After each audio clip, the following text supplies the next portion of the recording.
મોરબીના યુવકની માતાએ નિવેદન આપ્યું છે। યુવકની માતાના રશિયા સામે આક્ષેપ છે। આર્મીમાં જબરદસ્તી જોઈન કરાવ્યા હોવાનો આરોપ લગાવ્યો છે।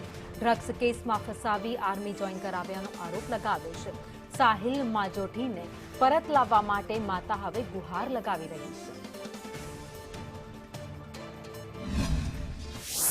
અમે અરજી કરી હતી। સાહિલનો જ્યારે વિડીયો આવ્યો તો યુક્રેનમાંથી રિલીઝ થયો તો ઇન્ટરનેટ ઉપર, એના પછી અમે દિલ્હી હાઈકોર્ટમાં અમારા એક દીપાબેન જોસેફ નામના એડવોકેટ છે, સોશિયલ વર્કર પણ છે, એ પહેલા દિવસથી અમારી સાથે જોડાયેલા છે ને એ બેન અમારી ખૂબ સહાયતા કરી રહ્યા છે।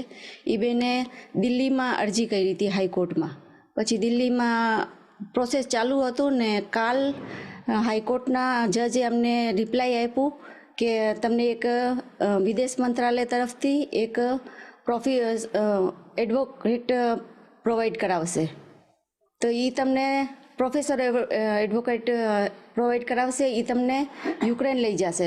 યુક્રેનમાં જેટલી તમારી ડિટેલ છે સાહિલની બાબતમાં, યુક્રેનમાં સાહિલ કેમ પહોંચ્યો, યુક્રેનની બોર્ડર ઉપર કેમ પહોંચ્યો, એને આર્મીમાં જોઈન કરાવવાવાળો કોણ છે, સાહિલ અત્યારે યુક્રેનમાં ક્યાં છે, સાહિલની હેલ્થ કેમ છે યુક્રેનમાં, એને કાંઈ લાગ્યું નથી ને સાહિલની મમ્મી હારે એની વાત કરાવો। આ બધાય જજ સાહેબે વિદેશ મંત્રાલયને ઓર્ડર આપ્યું છે આ બધી તપાસ કરવાનો।